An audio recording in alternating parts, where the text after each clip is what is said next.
मानव मन का स्वभाव होता है किसी भी चीज़ के होने के पहले ही उसके बारे में जानने की। स्टूडेंट के लिए भी ये चीज़ होती है। तो कोई भी एग्ज़ाम देंगे तो उसके बाद में रिज़ल्ट तो आने में देर लगता है, लेकिन उसके पहले कट ऑफ पता चल जाए, उसका कोई आइडिया लग जाए, सटीक आइडिया हो तो इसकी बड़ी दिली ख्वाहिश रहती है।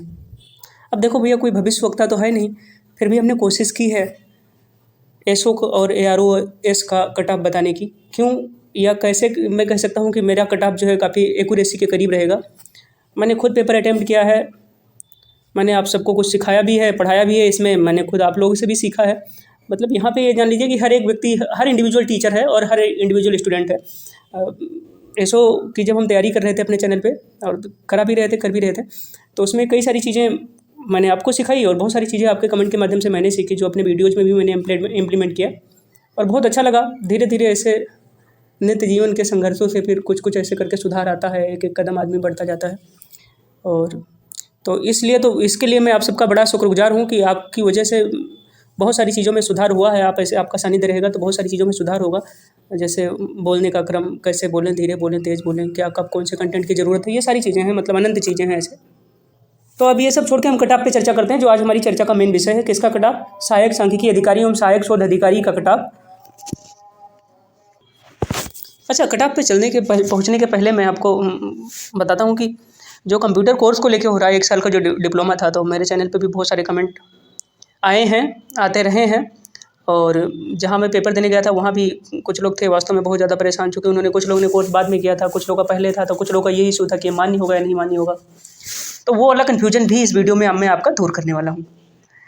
और मुझे कल एक कमेंट पढ़ के हंसी आ गई, मैं आपसे शेयर करता हूँ। वो उसका स्क्रीनशॉट तो मैंने नहीं लिया, फिर भी मुझे याद है अच्छा था। तो किसी ने पूछा था कि मैंने डीसीए किया हुआ है तो क्या मेरा मान्य होगा। वो बहन ही थी जिसने पूछा है, और एक बहन ने ही उसका जवाब दिया था कि नाम मैं नहीं बताऊंगा, आप अगर ये वीडियोस देखते हैं ना तो आप देखा होगा आपने। तो जब रिप्लाई में उन्होंने लिखा था ना कि मैं डैम श्योर हूँ कि एडीसीए मान्य नहीं होगा, फिर मैंने उनको बताया कि शायद आपने जो लेटेस्ट नोटिफिकेशन है यूपी गवर्नमेंट का वो पढ़ा नहीं है। और ये जो आपका एसओ वाली वैकेंसी पता चले इसमें केवल मास्टर डिग्री ओ लेवल मांगा जाए, तो इसमें 200 वैकेंसी भी नहीं भरने वाली, 200 या 300 भी वैकेंसी नहीं भरने वाली है, मैं कह रहा हूँ आपसे।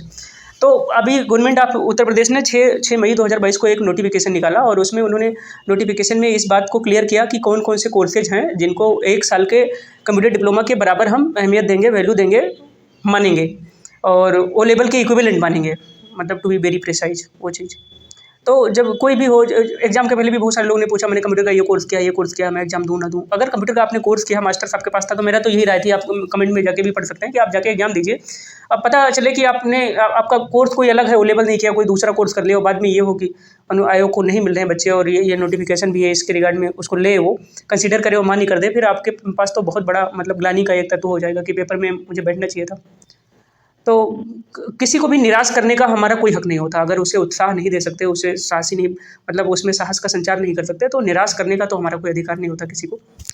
और मेरी इस बात को आप अन्यथा मत लेना, इसलिए कंप्यूटर कोर्स से संबंधित जो चीज़ है वो भी मैं क्लियर करूँगा। और एक बात है जो मैंने जीवन में ऑब्जर्व किया है, मैं वो बता देता हूँ आपको, कि जब भी किसी चीज़ को लेकर आप बहुत कॉन्फिडेंट हो, मतलब जिसको कहते हैं ना ओवर कॉन्फिडेंट, तो अपना कॉन्फिडेंस जांच लीजिए एक बार, उसमें कुछ दिक्कत हो सकती है। और जब किसी भी चीज़ को लेकर आप बहुत ज़्यादा निराश हों, तब भी उस निराशा का तत्व जांच कर लीजिए, वहाँ कोई आशा की किरण हो सकती है। इन दोनों कंडीशन में जो इमेंस, जैसे जो हमारे बड़े बुजुर्ग कहते थे, विज्ञ लोग कहते थे कि जब भी आप बहुत ज़्यादा खुश हों तो कोई वादा मत कीजिए, और बहुत ज़्यादा दुखी हो, एंगर में हो, क्रोध में हो, तो कोई निर्णय मत कीजिए। ठीक उसी तरह से कि जैसे आप किसी को बता रहे हो, गाइड कर रहे हो कि ये मान्य होगा या नहीं होगा, तो वो उसमें एक जो होता है ना, 2 पैरेलल लाइन के बीच में कोई एक स्पॉट, वहाँ पे वो थोड़ा रहने दीजिए, जिससे रे ऑफ होप रहे कि क्या होगा रियल में, किसी को कुछ नहीं पता है। तो किसी को निरुत्साहित करने का हमारा कोई अधिकार नहीं होता, उसे मोटिवेट करने का ज़रूर अगर हम कर सकते हैं तो उसे करना चाहिए कि अपना बेस्ट दे सके कहीं भी जाके। अब आइए, बहुत ज़्यादा ये आज कहानी हो गई, उसके लिए सॉरी। आपको इतना पसंद ना हो तो इतना आप जो है दौड़ा के देख लीजिएगा। आप कट ऑफ पे आते हैं, तो कट ऑफ से पहले कंप्यूटर डिप्लोमा पे आते हैं। उसमें क्या है कि मैं बता देता हूँ एकदम कंफर्म करके कि आपने कोई भी कंप्यूटर डिप्लोमा किया हो।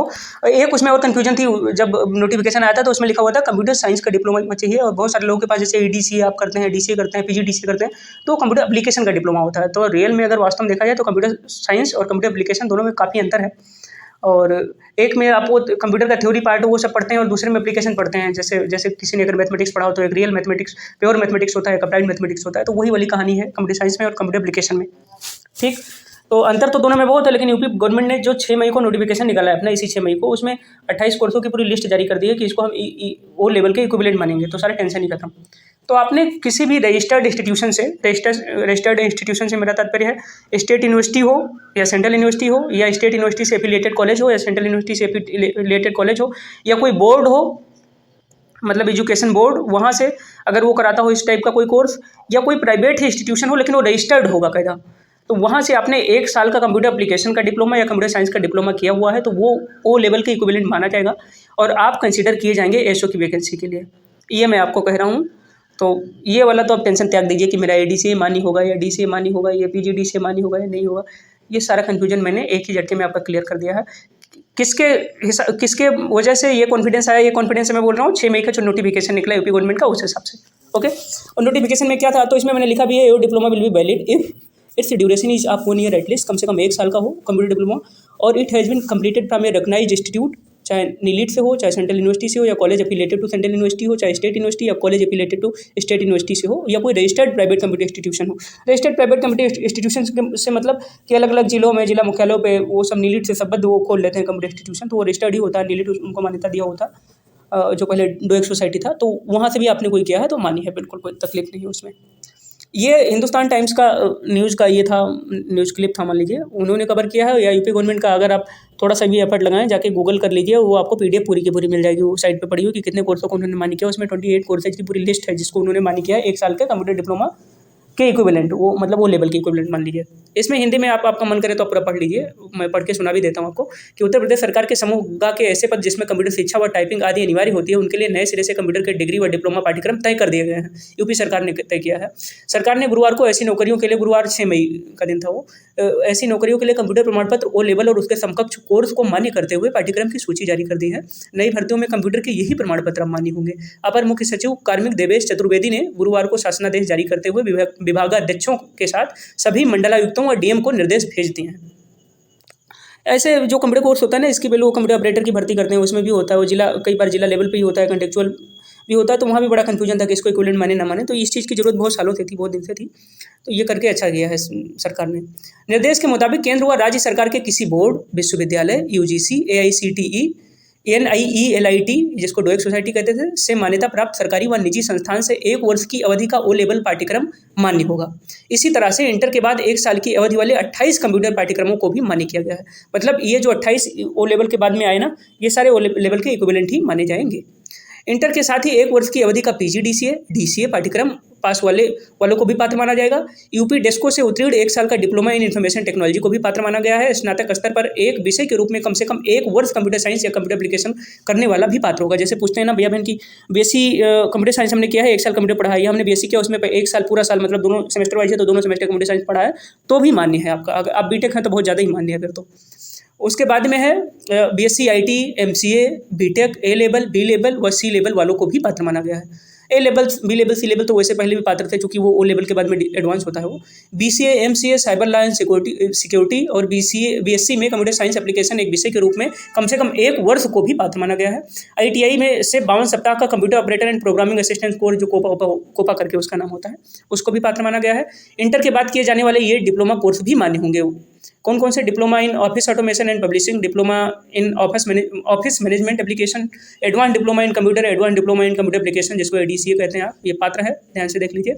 Advance diploma in computer hardware, advance diploma in computer programming को पात्र माना गया है। Diploma in computer application, diploma in computerise financial accounting, diploma in computer skill, diploma in computer teacher training, diploma in programming, diploma in information system audit, diploma in software management को भी पात्र माना गया है। उसके बाद में बहुत लंबा ये कोर्स का पूरा हिस्ट्री पे पढ़ लीजिए यार, ये तो इंग्लिश में होता तो बहुत आसान था, हिंदी में है ये तो उसको पढ़ना थोड़ा मुश्किल हो रहा है। मतलब पढ़ लीजिए, ये सब मान्य है, मतलब एक तरफ से कोई भी 1 साल का आपने किया हो, कोई वैलिड इंस्टीट्यूशन हो, वो सब मान्य है। तो ये वाला कंप्यूटर सिस्टम, वो वाला डिप्लोमा वाला तो काम खत्म आपका हो गया, उसको कोई दिक्कत नहीं आएगी, सब मान्य है।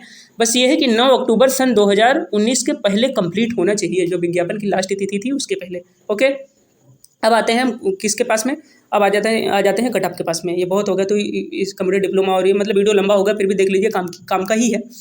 आते हैं कटअप के पास। कटअप के पहले मोटा और जो इन्फॉर्मेशन वो ले लेते हैं। टोटल पोस्टें थी 904।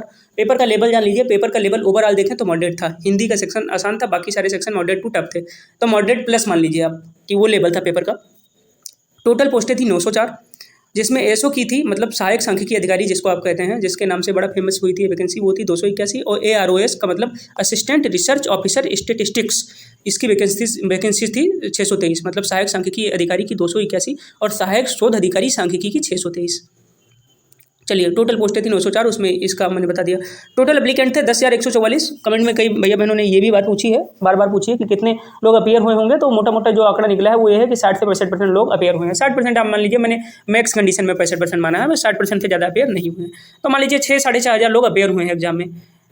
टोटल वैकेंसी थी 904। अब आ जाते हैं कि कट ऑफ कितनी रहेगी, पेपर का लेवल और ये सारा देखने के बाद में जो मेरी एनालिसिस कहती है गुणा गणित, वो देख लीजिए। ध्यान रहे, मैं फाइनल कट ऑफ बता रहा हूँ। जैसे इसके पहले डीबी के पहले आई, जो डीबी के लिए पहले जब रिजल्ट आएगा तो उसमें दुगना 904 है, तो लगभग 2000 बच्चों को डीबी के लिए बुलाया जाएगा, 200-2000, इससे ज़्यादा नहीं। तो उन बच्चों, वो जो कट ऑफ होगी ना, वो इससे कम होगी। मैं फाइनल कट ऑफ यहाँ कर रहा हूँ कि इसके बाद आपको जो नियुक्ति मिलने वाला कट ऑफ होगा, वो वाली कट ऑफ मैं बता रहा हूँ। डीबी के लिए कट ऑफ इससे 3-4 नंबर घटा ही लीजिए, समझ गए। तो फाइनल कट ऑफ जो है वर्टिकल रिजर्वेशन के तहत देख लीजिए, यूआर की कट ऑफ 65 से 70 नंबर के बीच रहेगी 120 में से, ओबीसी की 63 से 68, एससी की 52 से 54 और एसटी की 35 से 40। ध्यान रखिए कि ये मैक्सिमम कट ऑफ मैं बता रहा हूँ, इसके बाद इससे ज़्यादा कट ऑफ नहीं जाने वाली किसी भी सूरत में, नोट करके लिख लीजिए। मल्टीपल लोग होंगे कमेंट में आएंगे, कहेंगे नहीं बहुत सारे लोगों ने पेपर अच्छा किया, ये क्या हो गया, तो बहुत सारे लोगों से आपका क्या तात्पर्य है? 100 लोग, 200 लोग, 300 लोग, इतनी वैकेंसी नहीं थी, 904 थी, उससे कई गुना ज़्यादा थी। और जो कट ऑफ निर्धारित होता है 100-200 लोगों के मार्क से नहीं होता। जो टॉप 50 60 70 लोग जो बहुत एकदम टॉप स्कोरर हैं उससे नहीं, या तो इतनी ही पोस्टें हों, पोस्टें 904 है। ध्यान रखिए, इतनी पोस्टें एसओ की यूपीपीएससी के इतिहास में कभी नहीं आई थी। पहले यूपीपीएससी कराता था इसका एग्जाम 383-400 के आसपास वो मैक्सिमम वैकेंसी थी एक टाइम में, ये तो उसका दुगना है। तो कट ऑफ फिर से देख लीजिए, यूआर की 65 से 70, 120 में से, ओबीसी की 63 से 68, एससी की 52 से 54 और एसटी की 35 से 40।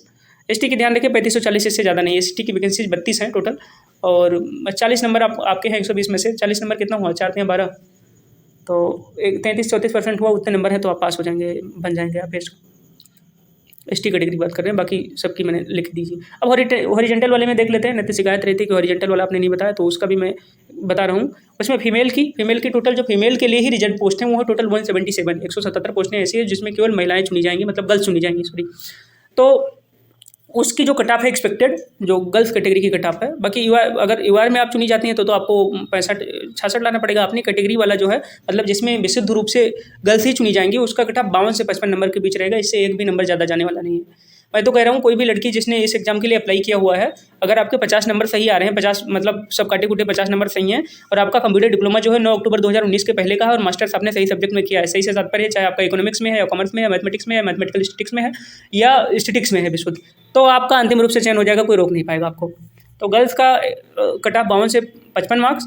DFF मतलब स्वतंत्रता संग्राम सेनानी, जो महापुरुष लोग थे, महान विभूतियाँ, उनके जो डिपेंडेंट्स हैं, उनका जो कट ऑफ है, उनकी टोटल रिजल्ट पोस्टें उनके लिए हैं 16 पोस्टें, और उनका कट ऑफ मेरे हिसाब से 46 से 48 क्वेश्चन, मतलब 46 से 48 नंबर जाना चाहिए। क्वेश्चन और नंबर यहाँ एक ही बात है, चूँकि हर क्वेश्चन एक ही नंबर का था, 120 क्वेश्चन 120 नंबर।